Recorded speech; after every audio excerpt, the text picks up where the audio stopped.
ભરવાડ ભાઈઓનું બહુ મોટું એક સંમેલન થયું, બહુ સારી કથા થઈ, લાખોની સંખ્યામાં ભરવાડ ભક્તો બધા ભેગા થયા અને મેં એવું જાણ્યું કે 75,000થી વધારે એ બેનો દીકરોએ બધાએ ભેગા થઈ અને ભગવાનને રાજી કરવા માટે રાસ લીધો છે. આ બહુ મોટી વાત. ભાવથી જે ભગવાનનું ભજન કરે છે ભગવાન એના થાય છે. આપણા સંપ્રદાયમાં ઘણા બધા ભરવાડ ભક્તો થઈ ગયા, જોધા ભરવાડ વગેરેની બધાને અમર કથાઓ છે.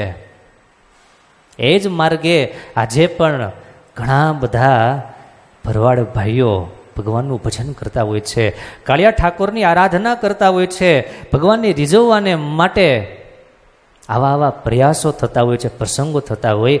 ખરેખર એની નોંધ દિલ્હી સુધી લેવાની છે, પણ એની નોંધ ભગવાનના દિલ સુધી લેવાની છે. એ મોટી વાત છે.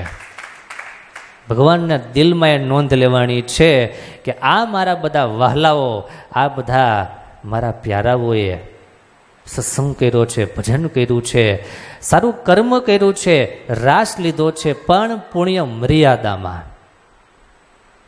આજે જે બધાએ જે રાસ ગરબાના પ્રસંગો થાય છે અને જે બીભત્સ ચેષ્ટાઓના માર્ગે સમાજ જાય છે એમ નહીં, પૂર્ણ મર્યાદા, પૂર્ણ ભાવ સાથે, ભક્તિભાવ સાથે એમના વેશ પહેરવેશ, જે પારંપરિક પહેરવેશ છે, જેમાં લજ્જા છુપાયેલી છે, જેમાં સંસ્કારો રહેલા છે, એવા પહેરવેશ સાથે આ ભગવાનના ભક્તોએ રાસ લીધા અને બહુ સારું કાર્ય કર્યું. આવનારા અનેક વર્ષો સુધી એક મિસાલ બની રહેશે, એક આદર્શ બની રહેશે કે ભલે કદાચ સમાજમાં ભણતર ઓછું હશે પણ એના સંસ્કારને કોઈ ન આંબી શકે.